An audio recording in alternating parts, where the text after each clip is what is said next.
killing is too much of what our federal budget is about.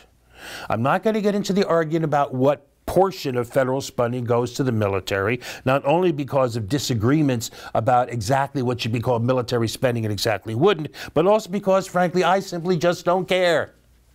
Forget the number crunching. Forget the arguments about discretionary versus non-discretionary, about ratios and operating budgets and trends. Forget the blather, forget the bother.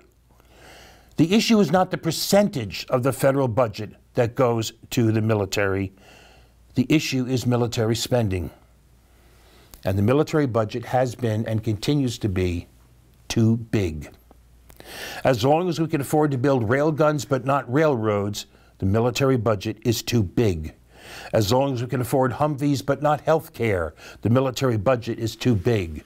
As long as we can afford military housing but not public housing, the military budget is too big. As long as we can find money for mass murder but not mass transit, the military budget is too big. As long as we can afford to make our bombs smart but not our children, the military budget is too big. As long as military aid is given a higher priority than development aid and world hegemony matters more than world hunger, the military budget is too big.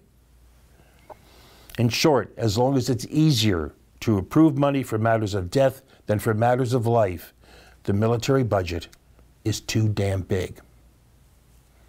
But that is the political reality. No matter what the current numbers, no matter what the current budget numbers are, that's the political reality. For domestic programs, for non-military foreign aid, spending has to be justified.